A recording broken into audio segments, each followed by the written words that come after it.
दंडवत मग बापू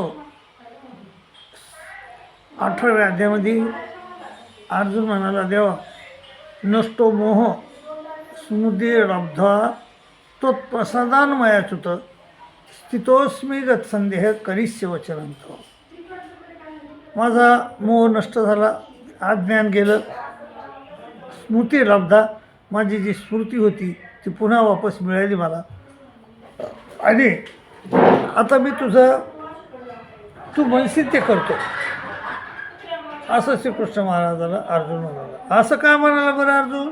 कारण श्रीकृष्ण महाराज त्याला म्हणले, अर्जुना इति ते ज्ञानमाख्यातम गुह्यात गुह्येतर मया इमृषेत शेषेन यथेच्छाशेतात करू.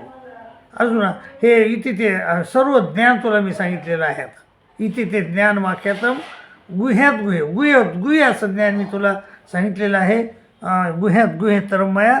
आता इमृषेत शेषेनं, आता तुला जसं करायचं तसं कर, तुला जसं वागायचं तसं वाग. मी काही तुला म्हणजे आग्रह करत नाही आणि तुझ्यावर जबरदस्ती करत नाही. युद्ध करायचं कर, नको करू, नाही करायचं नको करू. तुला जे तुझ्या हिताच्या गोष्टी आहेत त्या मी तुला सांगितल्या. आणि परमेश्वर अशाच सगळ्या हिताच्या गोष्टी आपल्याला सर्व जीवाला सांगत असतात. मग जीवानं ते आचरलं तर आचरा, नाही तर नका आचरू.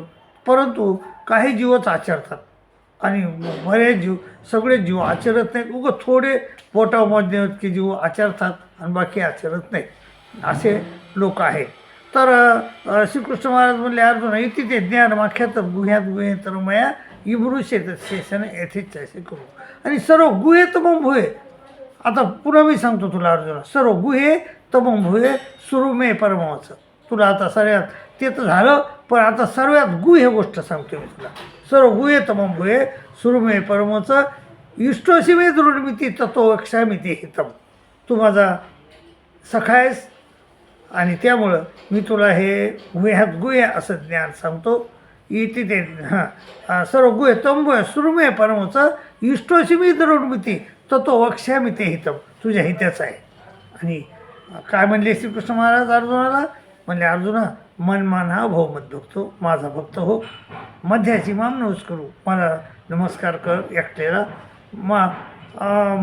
मामे वैशेषी सत्यम ते प्रतिजानी प्रियशी. आणि खरं सांगतो, तू माझ्या स्वरूपाला येऊन मिळशील, तुला माझं सुख भेटन, तुला माझा आनंद भेटन आणि तुझं भलं होईल. इष्टोशी तू माझा प्रिय होशील. मायबाबू, आपल्याला परमेश्वरानं हे अव्यक्तातून काढलं आणि इथं व्यक्तात आणलं आहे. मायेच्या करवी मायेनं आणलं आपल्याला. परमेश्वर प्रवृत्तीनं मायेनं आपल्याला ह्या प्रपंचात आणलेलं आहे. आणि इथं आपलं काम एकच आहे की परमेश्वराचं भक्ती करणे. परमेश्वराची हे युद्ध वगैरे हे तर आपल्या सांसारिक गोष्टी आहेत, त्याला कर्मराटी म्हणतात. त्या कर्मराटीच्या गोष्टी आहेत त्या तर कर्मराटीत राहिल्यावर करावंच लागतात. पण तिथं त्यापेक्षा एक आगाऊची गोष्ट आहे, ती म्हणजे परमेश्वराचं चिंतन तिथं करावं लागते. परमेश्वराचं चिंतन जर केलं नाही तर हे जीवन म्हणजे व्यर्थ जाते. आपल्याला सृष्टी शून्य होते. ह्या सृष्टीमध्ये येऊन आपला काही फायदा होत नाही. त्या म्हणजे आपली एरझार वाया जाते. वाया एरझार हरिविना असं म्हणले. कोण म्हणले?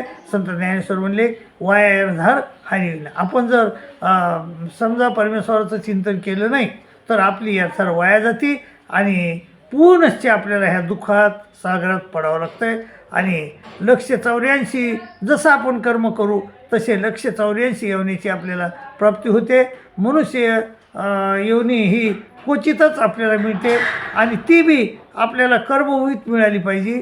कर्मभूत मिळाली तरच ह्या मनुष्य योनीचा फायदा होतो. नाहीतर दुसऱ्या योनीत जर आपण गेलो तर आपल्याला पुन्हा तिथं कर्माची निष्पत्ती होत नाही. आणि म्हणून आपण आता आपण कर्मभूत आहोत, म्हणून आपण सतत परमेश्वराचं चिंतन केलं पाहिजे आणि आपलं भलं करून घेतलं पाहिजे.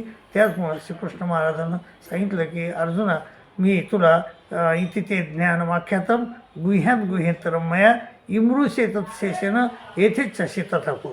आपल्याला काय करायचं ते तू पाय असं त्यांनी सांगितलं. आणि ते म्हणले आणि शेवटी म्हणले की तुला सर्व गुहे तमं भुये सुरुमे परमचं इष्टोशी मे दुर्मिती तत्व वक्ष्यामी ते हितम. तुझ्या हिताचं सांगतो आणि एकच सांगितलं की मन मना भो मत भक्तो मध्याजी भाम नमस्करू मामे वैश्यशी सत्यम ते प्रतिजानी प्रियसी मी. दंडवत.